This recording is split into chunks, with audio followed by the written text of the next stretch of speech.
Buenas noches, amigos.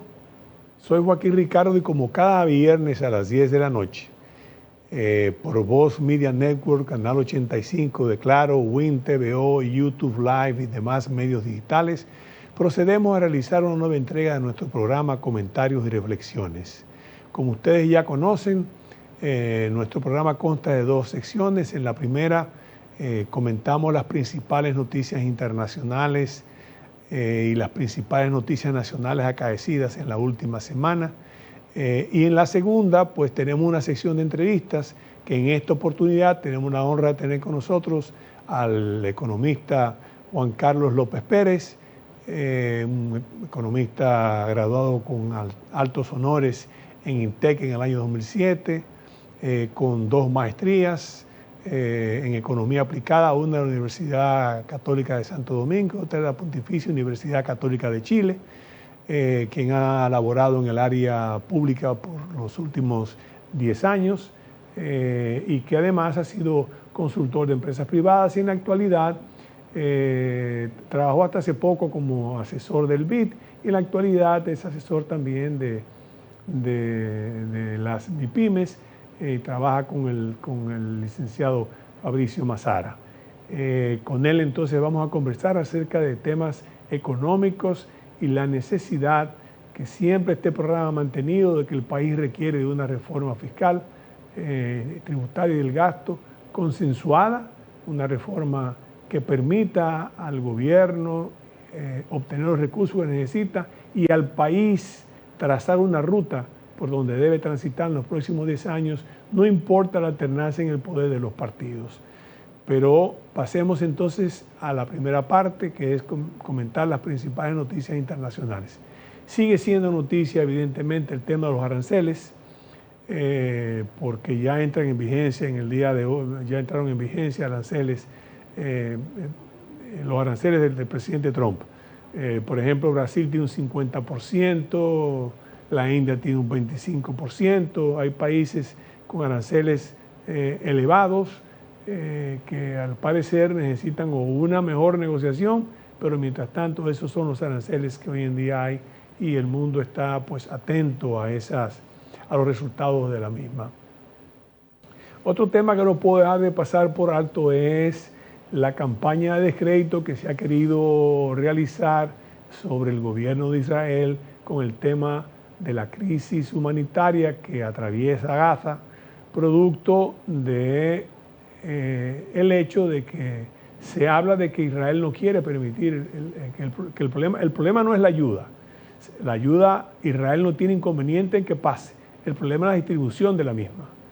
Y lo que ha sucedido es que cuando se pasa la ayuda, esa distribución en muchas oportunidades ha sido tomada por la propia Hamas y ha sido desviada la ayuda que debe ir al pueblo gazatí y que Israel y otras naciones amigas se están llevando al pueblo de Gaza, se está desviando para fortalecer en cierto modo todavía la muy diezmada estructura militar de Hamas, pero que esa estructura permanece. Y eso es el tema que hay que reconocer. No se hablar de otra cosa es mentir y falsear. En los temas nacionales hay que hablar ya del cierre de la legislatura, los importantes proyectos que en la misma se conocieron, como fue el caso del Código Penal, el caso del Ministerio de Justicia y otros, el caso de la ley de alquileres, de bienes y alquileres y otros temas de importancia, otras leyes de importancia que fueron aprobadas en la legislatura que precisamente perimió el día 5 de este mes. Este programa sale el 7, o sea que hace 2 días que la legislatura terminó, comienza la nueva legislatura en el 2016. La entrevista de ayer del grupo Corripio, a la que asistió el presidente Abinader, hubo informaciones interesantes sobre lo que se va a realizar con los fondos de Aerodón, que es el tema de la República de Colombia, el 9, el caso del puente flotante que parece que se quiere realizar de alguna manera. Hay un elevado también que hay que realizar con eso y que son, entre otras cosas, donde se utilizaría la mayoría el tema de los fondos. En esa entrevista también el presidente Abinader pues habló de que ciertamente hay que hacer algún tipo de ajuste fiscal, pero esos ajustes o esos acuerdos requieren ser bien ponderados, bien negociados. Fue lo único que hizo, pero creo que en cierto modo pues está reconociendo el tema de que se necesitan ajustes en el área fiscal, porque hay cosas que no pueden seguir sucediendo. Por primera vez el gasto corriente excede los ingresos corrientes y eso sigue siendo un tema de preocupación. Los gastos corrientes más los pagos a organismos descentralizados que se deben realizar superan alrededor del 91% del presupuesto nacional. Entonces es evidente que eso se necesita. Después nos vamos, amigos, a una pausa comercial para entonces retornar con nuestro invitado, el economista Juan Carlos López Pérez, que ya dijimos sus credenciales, sus altas credenciales, con quien conversaremos acerca de los temas económicos y la necesidad de una reforma y cómo debe ser.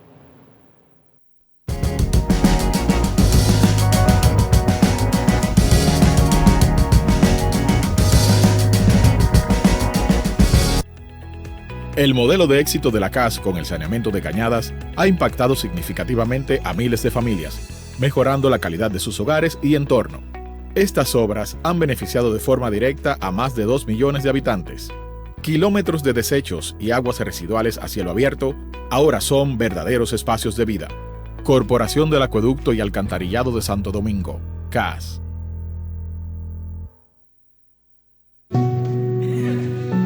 Ustedes lo ven así de felices, pero esto no era así. En la vida uno tiene que josear y resolver con lo que uno tiene.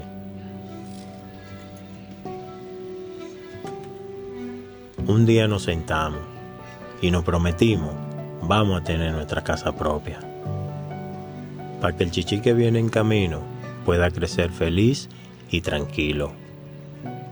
Pero en el fondo sentíamos que era imposible. Hasta que nos llamó el Ministerio de Vivienda y Edificaciones y comenzamos a saltar, pero de felicidad. Este es nuestro sueño. Vivimos en nuestra propia casa. Muchas familias dominicanas ya están viviendo un sueño que parecía imposible. Más de 9,000 viviendas construidas y entregadas. Tener tu casa propia y digna, sí se puede. Ministerio de Vivienda y Edificaciones.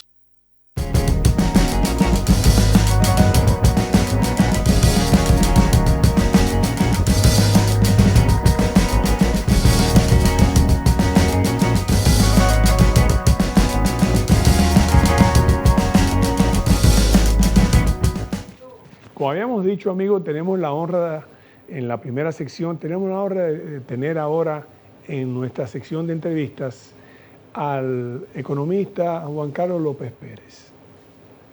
Es un economista que se graduó en el año 2007 con altos honores en INTEC, que tiene 2 maestrías, una de la Universidad Católica de Santo Domingo, otra de la Pontificia Universidad Católica de Chile, ambas en economía aplicada, y que durante más de una decena de años pues participó en el sector público, también en el sector privado. Hoy en día asesora un organismo internacional, se dedica a la docencia y también a la asesoría económica. Con él, que nos hizo la honra de estar con nosotros, me está recordando ahora hace justamente un año, vamos hoy a hablar del tema económico que sigue siendo para mí y para muchas personas motivo de preocupación. Y yo quiero decir por qué para mí es motivo de preocupación. Soy de las personas que cree que los espacios que uno tiene en televisión deben ser para informar, deben ser para tratar de colaborar con un mejor desarrollo y una mejor estabilidad de nuestra economía.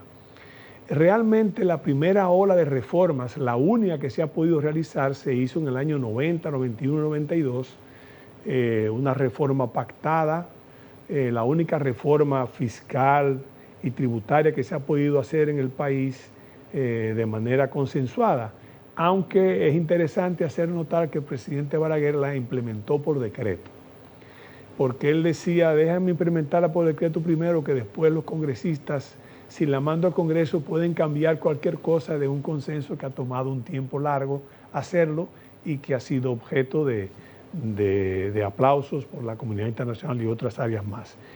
Esa reforma consensuada que se hizo en el 91-92, que incluyó inclusive la ley de carrera civil administrativa, incluyó otros temas importantes, como fue, por ejemplo, el primer plan decenal en el área educativa, el primer plan decenal, digo yo, han hablado de otros planes decenales, pero creo que no sé si se han implementado.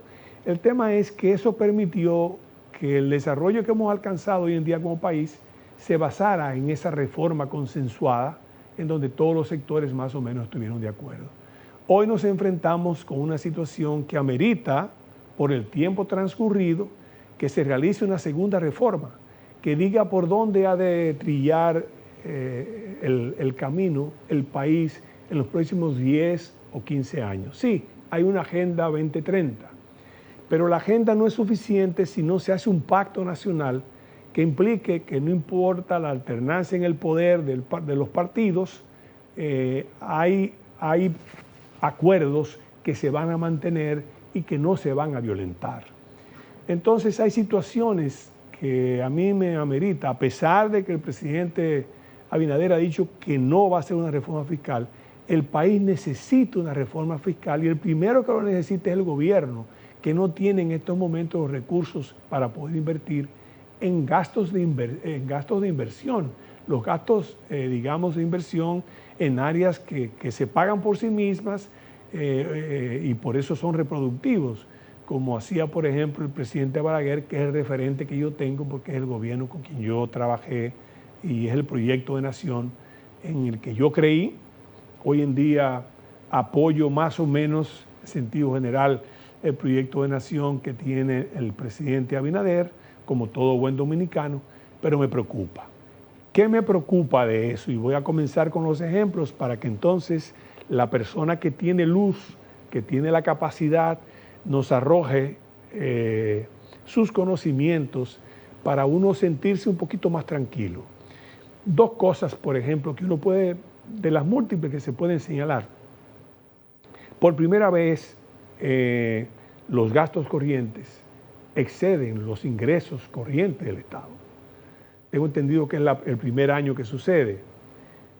Por otro lado, uno dice, bueno, entre el servicio de la deuda más las transferencias a los organismos descentralizados, en este caso del Banco Central, y tiene que ser el déficit cuasi fiscal, que anda por el orden de los casi 400.000 millones de pesos, se lleva el 91% del presupuesto.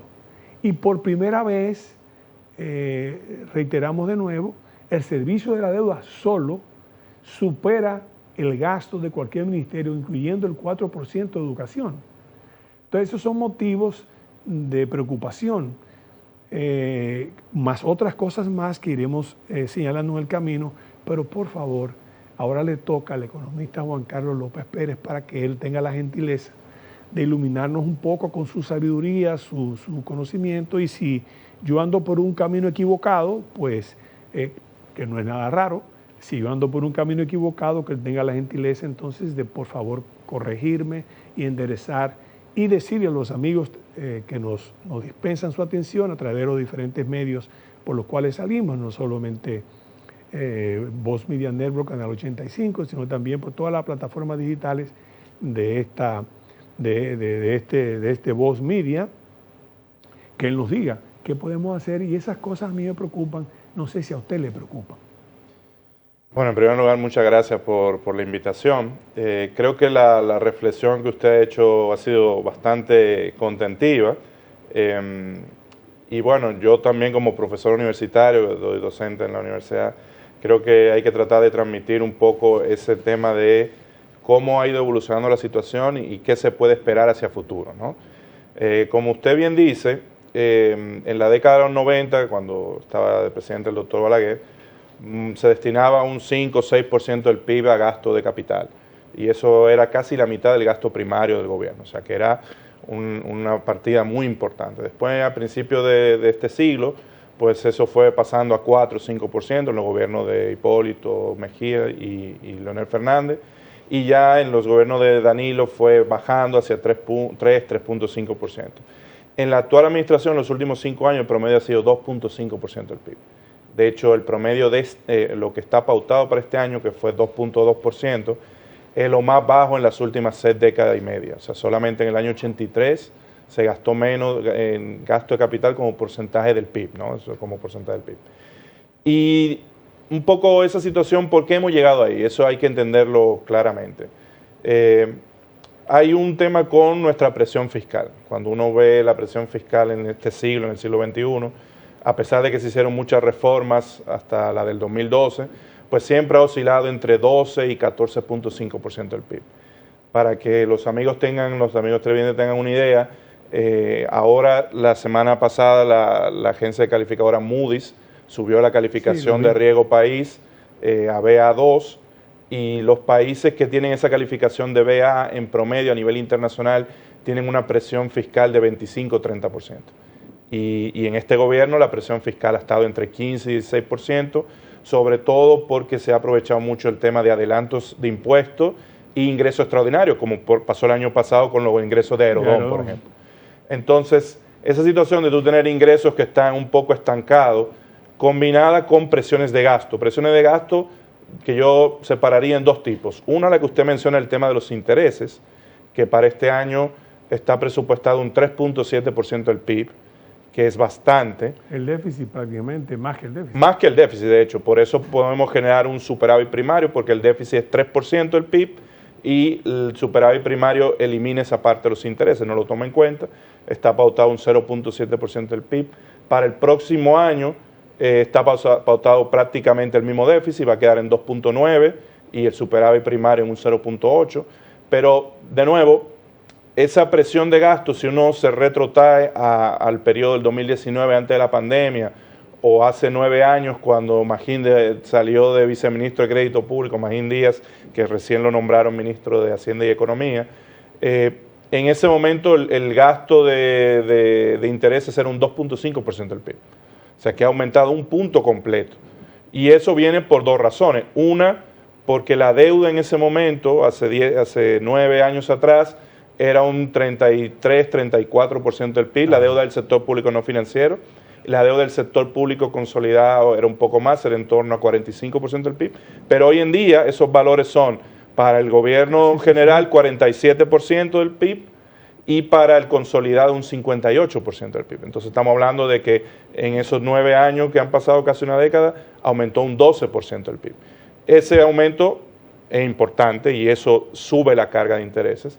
Y por otro lado, tú tienes que las tasas de interés que estuvieron por mucho tiempo bajas, las debido después de la gran crisis global financiera del 2008-2009, han subido ahora en 2022-2023, se han mantenido muy altas por el tema de que la Fed y otros bancos centrales combaten la inflación. Entonces tú tienes que, por ejemplo, hace 9 años la tasa de interés de la deuda externa era 5.5% anual, hoy en día es un 6.7%. Entonces tienes más deuda, más cara, obviamente te va a subir la carga de intereses. Entonces eso por un lado, y eso tiene mucha relevancia. Moody's en su análisis dice que un elemento que hay que tomar en cuenta es ellos le llaman como si fuera la carga relativa de esos intereses, lo que se llama como la forma de manejo, el peso que tienen los intereses. O sea, los intereses es prácticamente un cuarto, casi un 25% de los ingresos tributarios en este momento. Y eso evidentemente pareciera que se va a mantener. Se espera que los próximos 4 o 5 años, según el marco fiscal de mediano plazo que salió hace un par de meses, los intereses se mantengan entre 3.6 y 3.7 del PIB. Entonces no es algo que se va a parar en este momento. Y evidentemente esa es una carga fija y que incide mucho en esto que usted mencionaba, que casi el 90% del gasto es gasto corriente, ¿no? Aparte de eso, hay una serie de gastos que se han ido añadiendo en el tiempo, o sea, el tamaño del gobierno ha ido creciendo.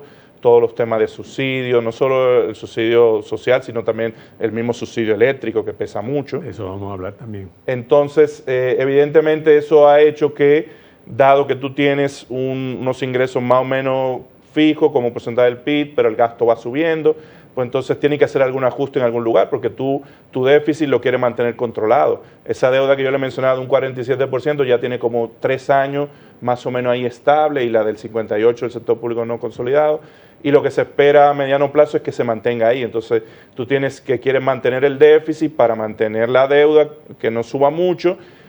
En algún lugar tiene que haber el ajuste, y el ajuste ha sido básicamente el gasto de capital. Se ha ido bajando la inversión pública para poder mantener un poco ese equilibrio, que lo que se preveía con la ley de responsabilidad fiscal, que es lo que se va a aplicar el próximo año, es que el gasto primario no crezca más de el 4% de inflación más 3% o sea, que crezca en términos reales un 3%.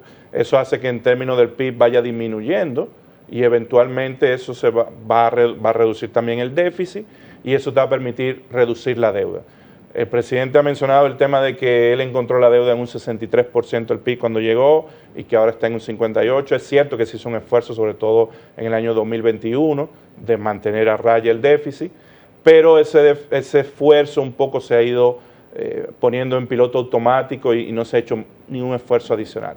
Entonces, evidentemente es una situación que te genera que haya una necesidad de reforma, porque tú no puedes mantener ese status quo por tanto tiempo. Sobre todo el tema de tener tan poco espacio fiscal ha lesionado mucho el tema de inversión.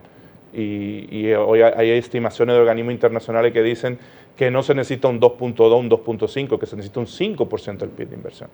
Entonces, es un tema que es una realidad que el año pasado, en esta misma época, cuando se salió el proyecto de modernización fiscal, pues una parte del racional o de la narrativa, la explicación que se dio, es que precisamente habían gastos adicionales que se querían incluir, y que por lo tanto se necesitaban ingresos permanentes adicionales. Se mencionaron varias cosas, el tema de subsidios, pero también el tema de inversión pública, el tema de seguridad. Había una serie de elementos que se querían dar un poco a incorporar, que estaban en el plan de gobierno de esta nueva administración, que ya tiene un año, y bueno, en principio tenía sentido, pero hubo mucho rechazo social. Un poco por lo que tú dices, ¿no? A principios de los 90 hubo una suerte de consenso, pero ese consenso lamentablemente fue provocado por una gran crisis. En el 1990 el Producto Interno Bruto disminuyó un 5%. Sí, claro. Entonces, en esa coyuntura tan crítica, pues se abrió el espacio a que se tomaran medidas. En el año 92, por ejemplo, nuestro Código Tributario y el Código de Trabajo se aprobaron en 1992, ya han pasado 33 años, y hay esas discusiones ya llevan tiempo. O sea, la misma discusión del Código de Trabajo, de modificarlo, está desde el 2013-2014, tiene más de 10 años. La reforma que se hizo en el 2012 fue hace ya más de 12 años. Entonces, hay una necesidad en principio de hacer reforma. Creo que hay muchos sectores que el año pasado, cuando ocurrió esto, dijeron sí, se necesita, pero vamos a ver cómo se hace.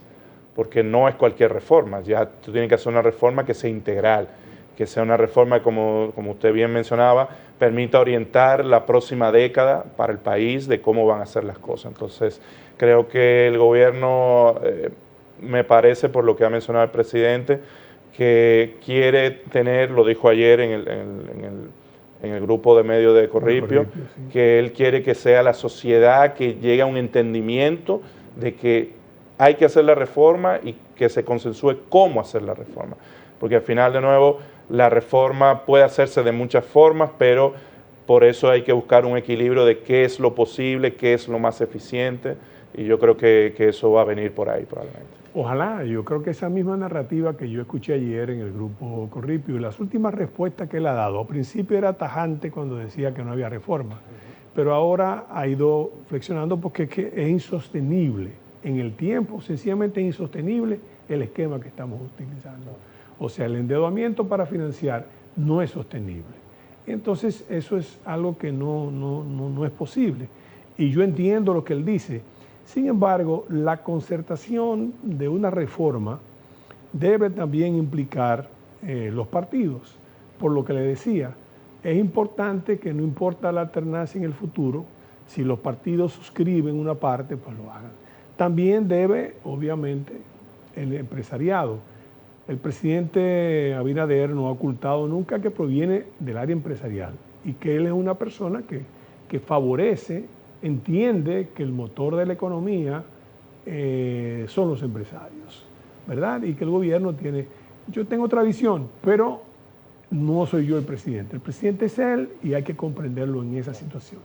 Ahora bien, aquí hay otras áreas también que tenemos que ver. Antes de entrar, por ejemplo, vamos a concluir con ese. Pero hay otras áreas que hay que ver. Por ejemplo, el área de los incentivos. O sea, los incentivos tenemos que tocarlos de alguna manera.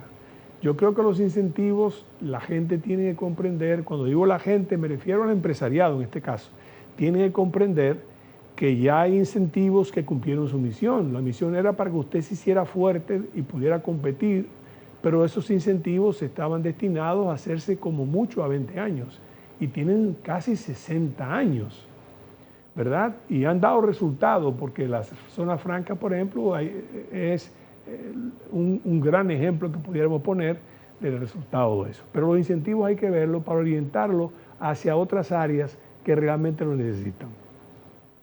El término, por ejemplo, hay casos específicos. Los hoteles creo que pagan $100 en términos de impuestos, ¿verdad? Se le cobra en base a $100. Sí. Sin embargo, aquí hay hoteles que cobran $800 por noche. Entonces, si usted no pone de su parte para que esas cosas puedan... Hay entre 30 y 40 mil empresas que declaran pérdidas. Sin embargo, están abiertas. Sí. O sea que yo creo que hay una gran labor por parte de la Dirección General de Impuestos Internos. Como dice el presidente, comencemos internamente. Y también hay una parte por el ministro de Hacienda, que conoce muy bien en esos sectores y sabe lo que puede hacer. Pero hay áreas, por ejemplo, que tampoco pueden esperar, como es el caso del tema eléctrico. Estamos hablando de 1.800 millones de dólares. Y cada día la situación luce ponerse un poquito más difícil, en el sentido de que hace unos días en su cuenta de ex, Celso Marrancini publicó pidiendo excusas por unos apagones que se habían producido, como por el tema de un cambio climático que entorpeció momentáneamente la energía solar que se estaba. Aquí en el país, yo no sé, pero tengo entendido que hay alrededor de 3.000 megas más o menos instalados o 4.000 megas instalados con energía solar y energía eólica. Sin embargo, hay un estudio de la GIZ que establece claramente que para nosotros tener esa cantidad deberíamos tener 500 megavatios en baterías como forma de que usted en cualquier situación eso puede entrar y que yo sepa que no hay una batería instalada como forma de recoger esa parte.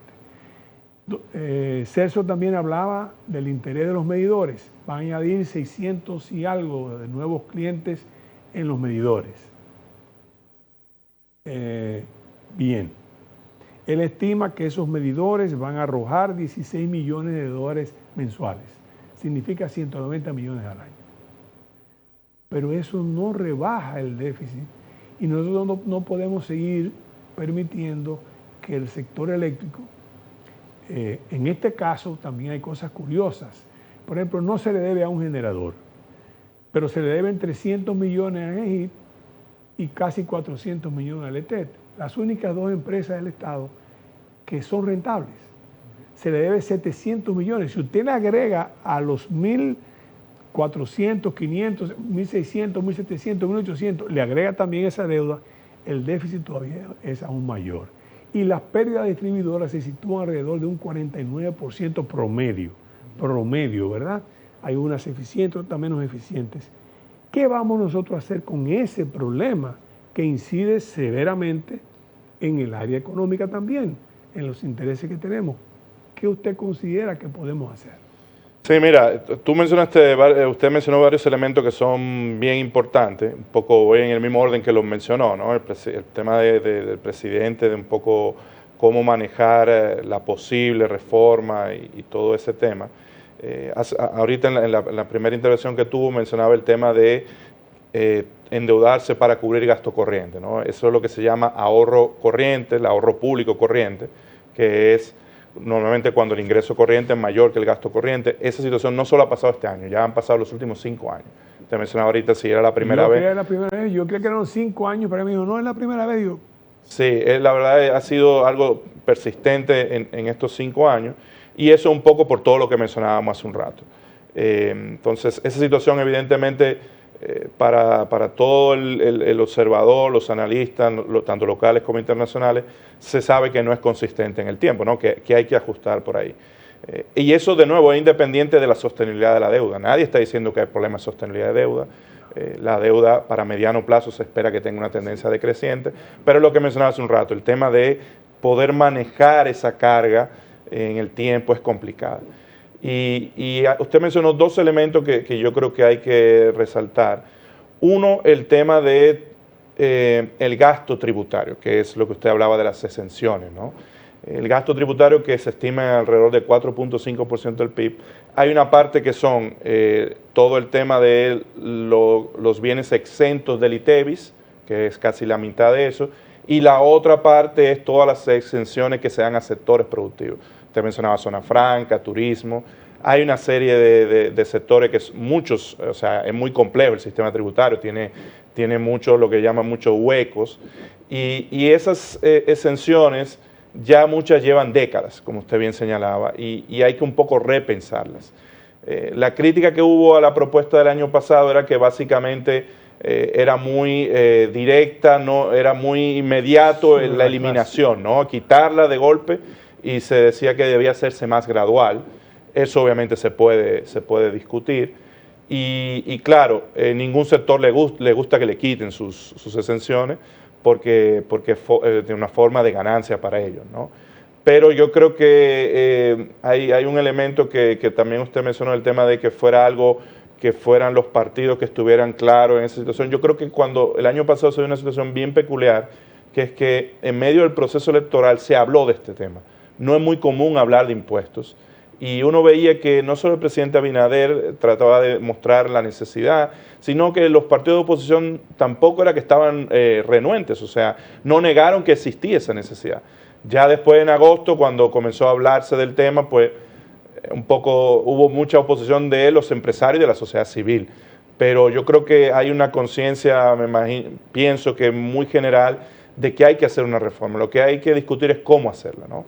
Y en ese sentido, creo que el tema de una serie de gastos que se podrían mejorar o eficientizar, comenzando un poco por eso que usted menciona del gasto eléctrico, ¿no? Quería pedirle un momentito el permiso para ir a una pausa comercial y que usted continúe con esa parte de lo que pudiéramos hacer y de la forma en que podemos hacer también la reforma, porque como usted dice, no solamente las exenciones fueron graduales, sino también mucha gente entendió que la reforma que se proyectó era lesionaba muy grandemente a la clase trabajadora, pero bueno, eso, o a la clase media, pero ese es, ya yo no sé si hay clase media, pero bueno, después de la pausa seguimos esta interesantísima conversación con don Juan Carlos López Pérez.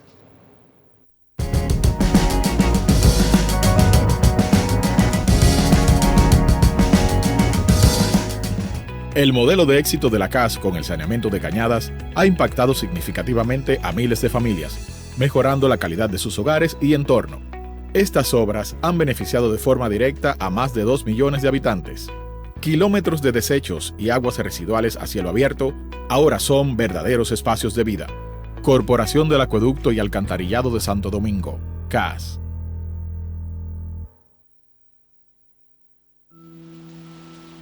Cuando caían 2 gotas de agua, ahí sí es verdad que llovía más dentro que afuera. El sueño de que mi familia tuviera su casa propia, que pudieran vivir bajo un techo seguro, parecía imposible. Era algo que nos hacía sentir que no había esperanza.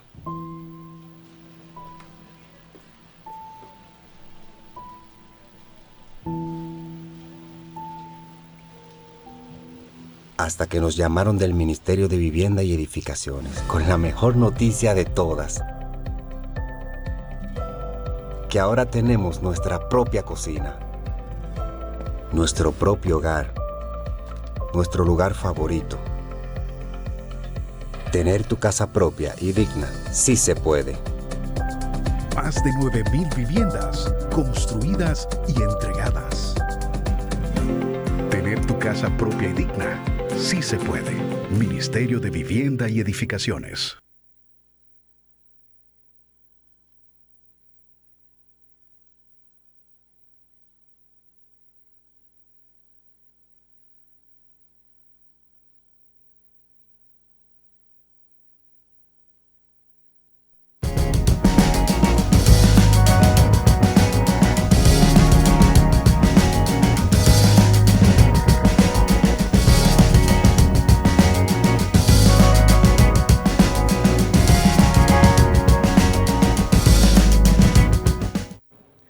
Interrumpía al amigo economista don Juan Carlos López Pérez para que en el momento que le estaba dando algunos ejemplos de cómo podían las cosas irse más o menos implementando y desmenuzando en las áreas. Perdone la interrupción, pero teníamos el corte comercial obligatorio. No hay ningún problema. Le mencionaba el tema, todo el tema de que la reforma debería ser algo integral, ver no solo los ingresos, sino también los gastos, la deuda. Entonces, en el caso de la parte del gasto, el gobierno quiso dar una señal con todo este tema de reingeniería institucional, fusionando ministerios, eliminando algunas instituciones que ya no tenían tanto sentido. Y eso era una forma un poco de mostrar una señal de que se iba a reorganizar un poco el Estado. Y de responsabilidad por parte, por lo menos el Estado está comenzando a decir... De poner de su parte. ¿No? Sí. Esto es lo que yo puedo y estoy haciendo. Y en ese sentido uno, si bien ve la administración del presidente ya en estos casi 5 años, era un presidente que llegó con mucho deseo de hacer reformas, ¿no? Lo que hablábamos hace un rato en el corte de dejar un legado.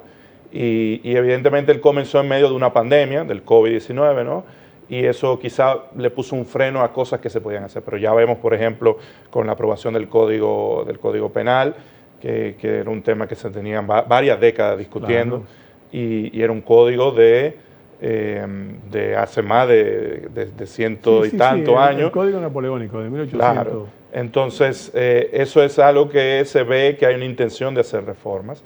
Y las reformas a veces no son fáciles de hacer, también hay que buscar los timings, ¿no? Los momentos precisos para hacerlo, y sobre todo el tema de la comunicación. Entonces, por el lado del gasto, el tema también del sector eléctrico, como usted bien mencionaba, es un tema que consume muchos recursos. El año pasado, los últimos años, ha sido más de un 1% del PIB, y es un tema que tiene varias aristas, ¿no?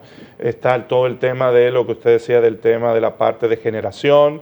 En la generación hay un gran tema con la parte que la generación, la mayor parte es privada, pero tenemos la central termoeléctrica de Punta Catalina, tenemos EGIT, que usted mencionaba, la ETET en la parte de transmisión, que son públicas, y por ahí el único tema que ha habido recientemente es... Y rentables. Claro, son todas rentables, y el tema que usted mencionaba de quizás el impulso que se le ha querido dar a la energía renovable, cómo hacer un sistema de almacenamiento, ¿no? El tema de las baterías, que usted justo lo mencionaba hace un rato. Ese es un reto, pero a medida que se va utilizando más energía renovable, solar, eólica, pues es un tema que hay que manejar. Pero sin duda gran parte del problema está en la parte de distribución, ¿no?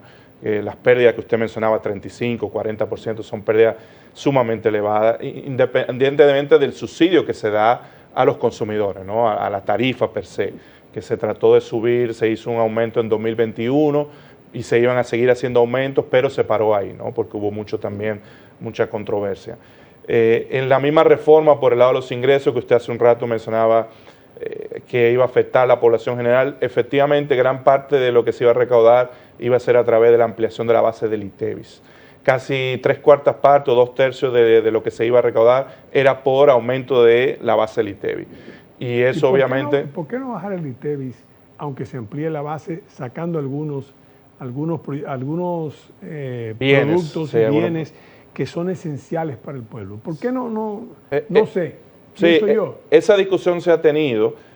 A veces es un tema de cómo se puede manejar de una manera adecuada el sistema tributario, porque hay países que tienen esto de tasas reducidas para ciertos bienes y tienen bases más amplias.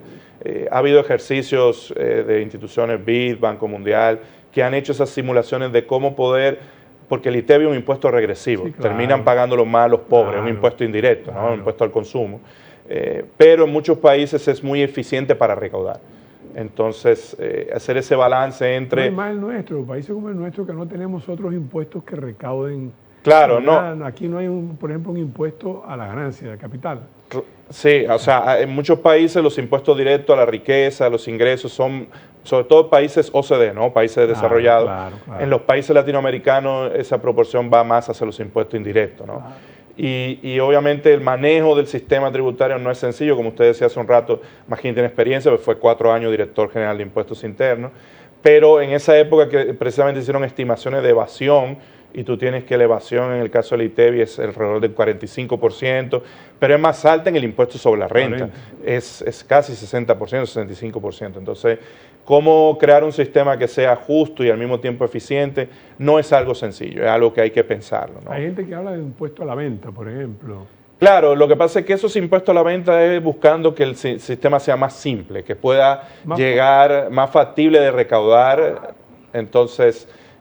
pero hay que buscar cómo hacerlo, o sea, buscar la tasa adecuada. Pasó un poco con la propuesta, incluir el tema del impuesto del patrimonio inmobiliario, ¿no? El impuesto de la vivienda, que se iba a cambiar la tasa y se iba a cambiar también el monto que está exento. Todos esos detalles técnicos requieren discusión, requieren pensarse bien, no son además, triviales. Agreguemos el hecho de que seguimos siendo un país con una alta tasa de informalidad. Si no buscamos la manera de simplificar para que esa gente pueda ingresar al sistema, entonces la situación todavía empeora. Estamos hablando de un 50 y tanto por ciento. Sí, la último dato del Banco Central es casi un 54% en el empleo, ¿no?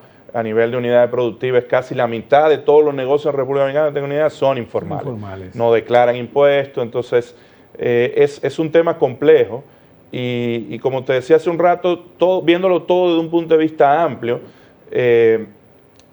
cuando decimos no, la deuda es sostenible, los riesgos que hay son sobre todo riesgos cambiarios, por ejemplo, 2/3 de la deuda del sector público no financiero en moneda extranjera, si lo ve a nivel consolidado, casi un 55% es en dólares de la deuda.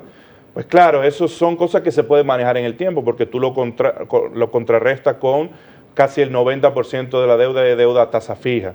Hay muy poca deuda de corto plazo. Entonces, esas son cosas que se manejan. De hecho, el ministro anterior, el ministro Jochi Vicente, hizo muchas operaciones de manejo de pasivos que permitían un poco mover deuda hacia adelante. La necesidad bruta de financiamiento... O sea, las cortas se mueven hacia adelante. Y eso ha hecho que la necesidad bruta de financiamiento de este año y el próximo esté entre 4 y 4.5% del PIB, que es relativamente baja. Es relativamente aceptable. Pero evidentemente tú tienes que, este tema del porcentaje de intereses respecto a los ingresos es bastante alto. Para que la gente tenga una idea, a nivel internacional, para países de economía emergente, de ingreso medio alto, un porcentaje razonable no es 25%, normalmente en torno a 10%. O sea, tú tienes un peso significativo. Y tú mencionabas al principio que consume eso. Cuando tú sumas los intereses del 3.7 con la parte que hay que pasarle al Banco Central de la recapitalización, eso es un 4.2%. Eso es más que el 4% de educación. Solamente en julio, para que la gente tenga una idea, que el gobierno ya acumula un déficit aproximadamente de un 1.2% del PIB, el gasto de intereses fue mayor que lo que gastó el Ministerio de Educación, el MINER, y el Ministerio de Salud juntos. Solo la cuota de interés. Evidentemente, en enero y julio hay unos pagos de bonos muy fuertes, pero ya te da un grado de significancia muy importante. Y el déficit a nivel consolidado, que el año pasado fue en torno a 3.6% del PIB, el 3.1% del gobierno y el 0.5% del Banco Central, para este año se esperaba un déficit de 3% del gobierno y 0.8% del Banco Central. Hasta ahora, en estos primeros meses del año, el acumulado de ese 3.8%, cuando uno lo lleva hasta junio, es 1.5%. O sea que hay espacio. Se ha hecho un manejo correcto, ordenado, del déficit para que no se desborde. Eso se ha hecho en los últimos 3, 4, 5 años y se espera que se haga hacia adelante, pero mantener ese status quo deja a un lado todos los otros riesgos que hay de no afrontar un problema que eventualmente hay que afrontarlo. O sea, hay que ser responsable. Esta ley de responsabilidad fiscal que se aprobó decía que para 2035 la deuda que ahora mismo está en 47% debería ser 40%. Pero las mismas proyecciones del gobierno dicen que para 2029 todavía va a estar en 46%. ¿Por qué? Porque tú vas generando un subprimario primario de 0.8, 1.2, 1.5 el PIB, pero eso es lo que te permite estabilizar la deuda, no reducir la deuda. Entonces, evidentemente, tenemos una situación donde esa reforma fiscal, que de nuevo, viéndolo de una perspectiva histórica, surgía ya en la misma ley de la Estrategia Nacional de Desarrollo que usted mencionó al principio, que decía que el pacto fiscal debió haberse hecho, la ley del 2012, debió haberse hecho antes del 2015. O sea que tenemos 10 años que tenemos esta figura de algún momento sentarnos en la mesa a discutir este tema fiscal que nunca se ha hecho. O sea, la verdad es que no se hizo en los gobiernos del PLD, no se hizo, ahora se han intentado, se hizo un intento en 2021 de reforma, otro intento en 2024, pero hay que llevar a la mesa eso y discutirlo de una manera seria, ¿no? De una manera que entendamos que hay que buscar la mejor salida para el país, hay que buscar una solución que sea, como tú dices, permanente en el tiempo, que no dependa de un partido político, sino que sea algún acuerdo nacional de, bueno, esto hay que afrontarlo, hay que ordenarlo y cómo lo vamos a hacer para los próximos 5 o 10 años. Yo creo que eso se haría, si me permiten, una humilde sugerencia de un ciudadano. Se utiliza mucho al Consejo Económico y Social porque se le dio inclusive el rango constitucional. Sí. Pero ese no es el mejor. Nosotros sabemos, producto de nuestra propia idiosincrasia, que la mejor mesa es la que se reúne el presidente de la República con los principales sectores. Y lo va haciendo por sectores o como él quiera, y él tiene que ser el mediador. Yo sé que esa no es su función, pero es, en cierto modo, una función, porque el presidente es un mediador entre los sectores, no es un socio de los sectores.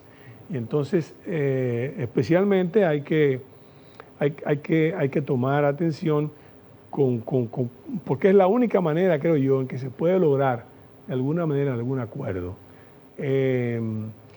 Por ejemplo, hay una situación ahora que afecta indirectamente a República Dominicana, que es algo que...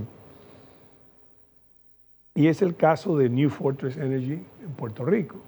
New Fortress Energy le acaban de suspender un contrato de $20 mil millones en Puerto Rico porque suplía gas natural y un barco de regasificación.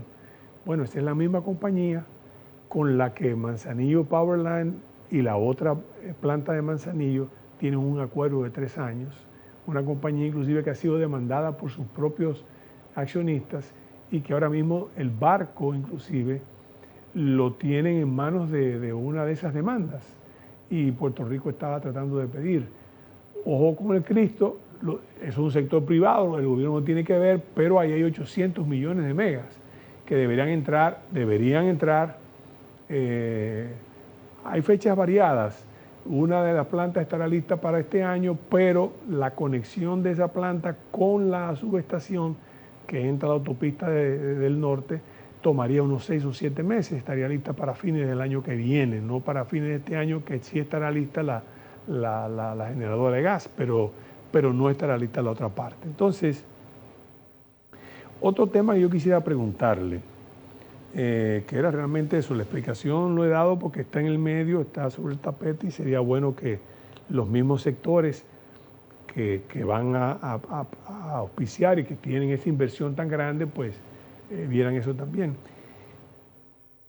Indiscutiblemente uno de los grandes logros del presidente Abinader fue el manejo de la pandemia. No se puede eso lograr, uno puede decir que si más, que si menos, que si el endeudamiento fue mayor, pero realmente su manejo fue bueno. Ahora bien, hay gente que opina que tal vez el país tiene que repensar un poco el tema de los subsidios. No es que se eliminen los subsidios, por favor, no me malinterpreten. Yo entiendo lo importante que es el bono gas, el bono luz, el bono escuela, pero tenemos que pensar si nosotros no estamos también excediéndonos un poco en el gasto de subsidio, dada la situación que tenemos, a menos que no se produzca esa reforma fiscal que nos permite entonces no solo mantener lo que tenemos, sino tal vez ampliarlo, tal vez. Pero eso tendría que ser producto de la propia reforma que auspicie, que tenga y que consiga esos recursos adicionales que hay. Porque mientras tanto también, tal vez lo poco que hay se está dando en subsidios que se están aumentando, y me refiero tal vez al aumento, no me refiero al aumento en términos de lo que corresponde al subsidio, sino al número de personas que incluyen en el subsidio. Hay gente que opina de esa manera. No sé qué usted piensa, y me gustaría escuchar su opinión porque es mucho más autorizada que la mía. Yo apenas soy un neófito en esta materia. Sí, mira, como tú bien dices, hay que separar diferentes cuestiones, ¿no? Voy a comenzar por lo último. El tema, cuando estábamos en medio de la pandemia, pues se tomó la decisión de aumentar la cobertura que se tenía de hogares. Antes de la pandemia, más o menos, todo el tema de lo que antes era solidaridad, ¿no? Eran unos 800,000 hogares, con la pandemia se aumentó a 1,5 millones por el tema de quédate en casa, y después se redujo, actualmente están 1.2, 1.3 millones de hogares que reciben, y aparte se aumentó el dinero que se daba, ¿no? Antes eran 825 pesos, se duplicó a 1.650. Entonces, el tema con eso es que, como tú bien dices, el porcentaje de la población que va recibiendo eso cada vez es mucho más grande, ¿no? Tener casi un 30% de la población que recibe ese tipo de subsidio, solo ese subsidio, es mucho, ¿no? Sobre todo pensando que los subsidios deberían tener una naturaleza focalizada. La idea es darle a quien lo necesita. Si uno ve el dato último de pobreza que salió del primer trimestre, que fue 19%, te dice que la población que es pobre es un 19%. Obviamente eso es pobreza monetaria, no es pobreza multidimensional. Claro. Pero supongamos que también hay algunos que son vulnerables, ¿no? Que es una buena parte. Bueno, pues tú piensas los subsidios de ir a los que más lo necesitan. La pobreza extrema, por ejemplo, el dato del año pasado era 4%. Obviamente todos los que estén en pobreza extrema necesitan la ayuda del Estado. Pero ya hay una parte que está que no es pobre, que es vulnerable, que uno podría repensar cómo focalizar mejor esos subsidios. Esa es una tarea que se necesita. Y después están los otros temas que tú mencionabas, que yo creo que son importantes y no lo habíamos mencionado antes. Uno es el ámbito donde se da la discusión de la reforma. Usted mencionaba el tema del CES. Yo creo que hay que separar quizá dos niveles, ¿no? Uno es la discusión técnica, que bien podría hacerse en el CES, claro, ¿no? Porque como es un organismo que están representados diversos sectores de la sociedad, tanto los empresarios, los trabajadores, la sociedad civil, organizaciones sin fines de lucro, está todo ahí representado. Después hay un estamento que es a un nivel más de alta política, ¿no? Que es donde un poco la discusión de qué decisiones se van a tomar al final. Creo que el ejemplo del tema migratorio que se hizo ahora puede ser interesante, de que se hizo un poco primero el nivel más alto político, y después fue al nivel técnico, que de hecho el presidente anunció que en unos días va a salir ya un informe sobre lo que se ha discutido en el ámbito del CES. Entonces yo creo que un poco hay que buscar ese balance institucional de dónde se discuten las cosas. No hay ningún mecanismo que sea perfecto, tiene sus pros y sus contras hacerlo de una manera u otra. Usted mencionaba su opinión, yo creo que es una opinión válida y hay que pensar qué puede ser lo mejor para llegar a una solución. Yo creo que el único mecanismo que es malo es aquel que tú duras 10, 12 años discutiendo y no llega a un buen puerto, no llega a una discusión final. Todo tiene que ser acotado en algún momento del tiempo. Pasó incluso con los pactos de la estrategia.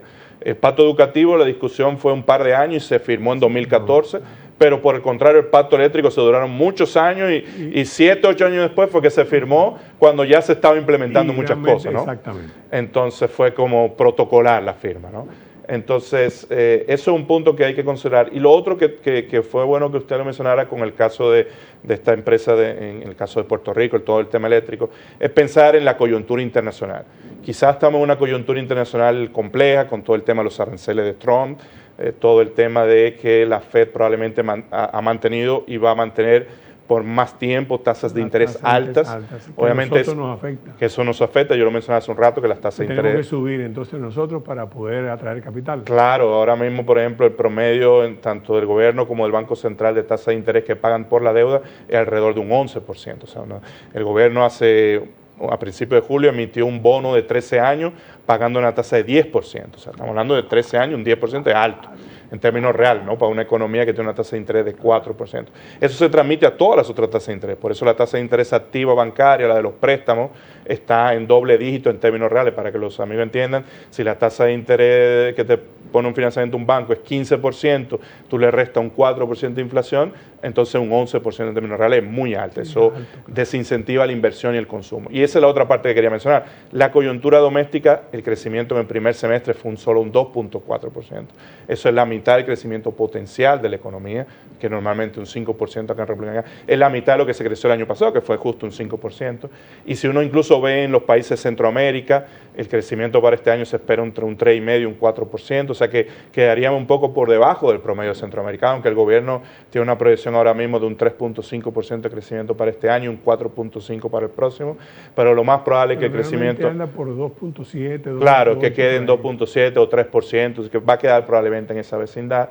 Y entonces, evidentemente, hay que pensar cómo se hace la reforma. En una coyuntura que tú tienes una desaceleración económica, también es importante evaluarlo, sobre todo porque hay muchos sectores que están ralentizados. O sea, no solamente el que más destaca, probablemente el sector de construcción, que tiene una ralentización importante.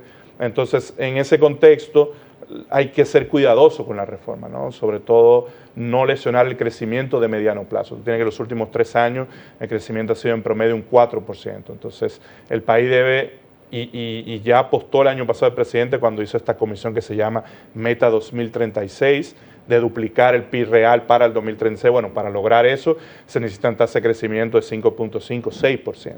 Entonces tú creciendo un 4%, un 3%, un 2,5%, es un crecimiento que está por debajo de lo que se necesita. Entonces, por eso hay que ser cuidadoso con el diseño y la implementación de la reforma, cuestión de no afectar mucho lo que es el crecimiento real de la economía hacia adelante. Lo que sí no hay duda es que se necesita una reforma. Claro, se necesita, pero de nuevo hay que pensar... La forma, la manera, estamos de acuerdo. Hay que ver cuál es la forma adecuada, que se hace de manera más adecuada esa reforma. Y yo creo que la verdad es que el gobierno tiene técnicos de muy alto nivel, claro. Y Magín es un ejemplo, tiene más de 2 décadas, que fue viceministro, claro. Lo que era viceministro con apenas 30 años, o sea, es un técnico muy acabado, muy respetado en el país. Yo creo que va a buscar un poco consensuar y hacer esa discusión que sería necesario. Yo creo que ha salido a eso, se ha reunido ya con sectores empresariales y que son buenas señales de que eventualmente se va a lograr algo. Ojalá más temprano que tarde, no esperemos una crisis para hacer los cambios que se necesitan, sino que en principio pueda la política pública tener una mejor calidad. No solo la parte fiscal, me refiero a política pública en sentido general, que sean consistentes, porque hablábamos hace un rato de subsidio, todo el subsidio es política social al final, entonces el gobierno creo que está en ese espíritu de no dejarle todo al Banco Central, ¿no? Que hablábamos hace un rato, el Banco Central tiene un rol en la política monetaria, pero ese rol es acotado y es limitado. Liberar recursos como se hicieron del encaje en junio va a tener un efecto probablemente a final de año, a principio del próximo año, pero eso son medidas temporales, ¿no? Se necesita que sea la política consistente en el tiempo y yo creo que es algo que el equipo técnico del gobierno seguramente está pensando. Los aranceles de Trump, de alguna manera, ¿cómo influyen? Dos cosas. Las MIPYMES y las pymes representan un porcentaje altísimo del empleo dominicano. Entonces, ese es un tema que hay que ver también cómo se protegen a esas empresas. Nadie habla de eso, la gente habla del empleo en sentido general y la gente tiene la impresión como si estuviéramos hablando de grandes empresas, pero no. Las pymes y las MIPYMES debe ser no sé cuánto, el 60, 70% del empleo. Bueno, los datos de la encuesta del Banco Central que hizo con el MIC hace 2 años, 2022-2023, decía que más del 95-96% de las unidades productivas son MIPYMES, que representan casi un 35-40% del PIB nacional y representan más del 60% del empleo que hay en el país. O sea que al final es un sector que es muy relevante que se diseñen bien las políticas. Como usted dice, hay un tema muy claro que hay mucha queja de simplificación de los trámites impositivos, se quejan mucho las MIPYMES sobre eso, y yo creo que todo ese tema hay que pensarlo, como hay países que han hecho el tema del monotributo, para buscar una vuelta, para facilitamiento de cumplimiento tributario de las MIPYMES. Inclusive ellas tienen el tema de la cesantía, que es el tema que mantiene la reforma laboral parada. Sí, el tema de la cesantía. Para una pyme es una carga muy fuerte. Es una carga muy fuerte y evidentemente ese tema de la cesantía ha sido un nudo gordiano ahí para que avance la reforma laboral, ha sido muy complicado, y eso que no nos hemos metido en todo en la parte de seguridad social amplia, ¿no? Sí, porque claro, no es solo la parte laboral, sino la seguridad social en sentido amplio. Entonces, es un tema que hay que evaluarlo. Y lo que usted mencionaba, el tema de los aranceles de Trump, creo que lo que se ha visto es una volatilidad en el crecimiento en Estados Unidos. Por ejemplo, el dato afectó el primer trimestre y después hubo un cierto rebote en el segundo. Lo que se espera es que va a haber un efecto, sobre todo en el crecimiento real para este año y el próximo. Y la idea es cuánto va a afectar a la inflación. Puede haber efectos también de inflación, y eso es lo que la FED ha tomado una postura de cautela. Vamos a esperar qué pasa, porque ha habido mucha incertidumbre. En República Dominicana, en concreto, los datos, los ingresos de la DGA, de aduanas y de la DGI, el dato, por ejemplo, hasta julio, hasta la semana pasada, era que los ingresos estaban creciendo entre 8,5% y 9%. Eso es más que la actividad económica, que ahora mismo ha estado creciendo entre 6,5% y 7%. O sea que por ahí, por el lado de los ingresos tributarios, no ha afectado tanto. Sí llama un poco a la preocupación del dato de crecimiento que dio el Banco Central en estos días, es que en el segundo trimestre las zonas francas decrecieron. O sea, el volumen de actividad de zona franca decreció, y eso probablemente esté relacionado con toda la incertidumbre arancelaria que hay a nivel internacional, y creo que es algo que por ahora no sabemos en qué va a terminar, porque ha habido mucha discusión y Trump lleva una política, una estrategia de avanzar, después echarse para atrás, discutir con China, después discuto con la Unión Europea, y es como cada día sale una noticia nueva sobre eso. Y además es indiscutible que estamos frente a una nueva era política, económica, comercial, que uno tiene que esperar a ver. Con esa nota, digamos, de optimismo, no la veo como una nota de pesimismo. Son oportunidades, ¿no? Son oportunidades. Depende cómo usted lo vea. Los grandes retos constituyen grandes oportunidades. No tiene que ser algo. Entonces yo creo que ahora, con esas explicaciones que nos ha brindado don Juan Carlos López Pérez, con su experiencia, con su forma didáctica, evidentemente docente, de poder entender, creo que hemos contribuido un poco para que los amigos televidentes entiendan que sí, hay que hacer una reforma, lo que siempre hemos dicho. Y hay que hacer un pacto nacional, de eso no lo hablé, pero es un gran pacto, porque la reforma es un gran pacto nacional. Y por eso yo hablo a los partidos para que involucren a todos los sectores, como también deben estar los empresarios, deben estar las iglesias, yo estoy de acuerdo. Pero es un gran pacto nacional, lo que hay que ver cómo se hace, de qué manera se hace, pero es innegable que el país evidentemente necesita esa reforma, tanto el gobierno como el país, para poder ver por dónde nos derrumbamos en los próximos 20 años. Será, amigos, entonces hasta una próxima entrega de comentarios y reflexiones la próxima semana. Nuestras gracias de nuevo a don Juan Carlos por su presencia y por su sapiencia y la forma en que nos explicó su pensamiento. Gracias por la invitación. Siempre.